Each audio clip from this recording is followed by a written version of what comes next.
भीमा कोरेगांव शौर्य दिन को लेकर बसपा ने सरकार से की बड़ी मांग। मंडल रेल प्रबंधक नागपुर को सौंपा ज्ञापन। जी हां साथियों, मैं सागर ननीर और आप देख रहे हैं प्रबुद्ध भारत टीवी। अगर आपने हमारे चैनल को अब तक सब्सक्राइब नहीं किया है तो कृपया हमारे चैनल को सब्सक्राइब करें और बेल आइकन को दबाकर ऑल पर क्लिक करें।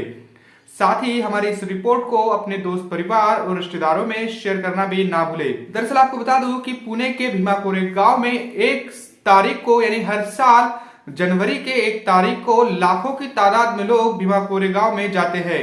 आपको बता दूं कि भीमा कोरेगांव का इतिहास जो है वो 500 महार सैनिकों ने 28,000 पेशवाओं को हराकर वहां पर एक बहुत बड़ी जीत हासिल की थी। आपको बता दूं कि भीमा कोरेगांव में 1818 में एक बहुत बड़ा युद्ध हुआ था जिसमें 500 महारों ने 28,000 पेशवाओं को एक रात में हरा दिया था। जब यह इतिहास बाबा साहब के पढ़ने में आया तो वो हर साल भीमा कोरेगांव जाकर उन 500 महारों को मानवंदना देकर आते थे। आपको बता दूं कि इस लड़ाई में 500 महारों ने 28,000 पेशवाओं को एक रात में ही हरा दिया था और तभी से बाबा साहेब हर साल वहां पर जाकर मानवंदना देकर आते थे। इतिहास में कई सारे युद्धों का जिक्र है, लेकिन भीमा कोरेगांव के युद्ध को ही बाबा साहब ने क्यों इतना महत्व दिया? क्योंकि ये जो युद्ध है वो हमारे आत्मसम्मान व स्वाभिमान के लिए था। उस वक्त जो समाज, बहुजन समाज आज जिसे हम कहते हैं, उस वक्त इस समाज को हाशिए पर रखा गया था और ऐसे में उस पेशवाई सरकार को, उस पेशवाई राज को समाप्त करने के लिए 500 महारों ने ब्रिटिशों के साथ मिलकर पेशवाई की जो वहां की व्यवस्था थी उसको उद्ध्वस्त कर दिया और वहां पर एक नई क्रांति कर दी। ऐसे में आपको बता दूं कि 6 साल पहले जब इस युद्ध के 200 साल पूरे हुए थे, ऐसे में वहां पर भीमा कोरेगांव में एक बहुत बड़ा षड्यंत्र हुआ। वहां पर जाने वाले जो लोग होते हैं बहुजन समाज के, उन पर एक अटैक किया गया, उन पर हमला किया गया।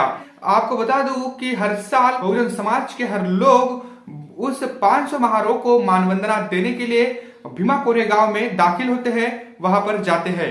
ऐसे में इस बार बसपा ने नागपुर में मंडल रेल प्रबंधक से एक बहुत बड़ा ज्ञापन सौंपा है और अश्विन वैष्णव केंद्रीय रेल मंत्री के नाम से यह ज्ञापन नागपुर के रेल मंडल रेल प्रबंधक को दिया गया है।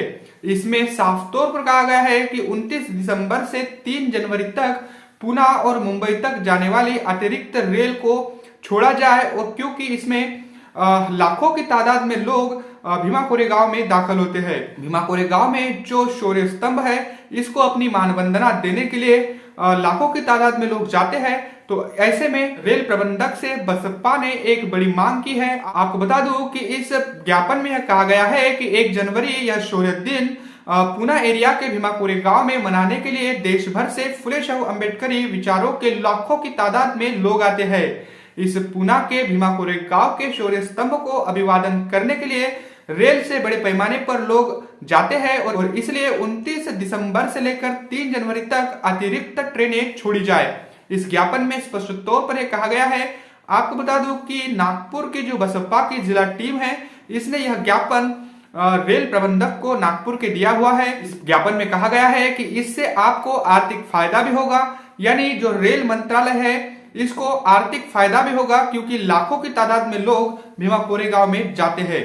तो ये बड़ी खबर है। महाराष्ट्र नागपुर के जो बसपा के कार्यकर्ता है, इन्होंने रेल प्रबंधक से ये बड़ी मांग की है। अब देखने वाली बात होगी कि ये रेल प्रबंधक इस पर क्या संज्ञान लेता है।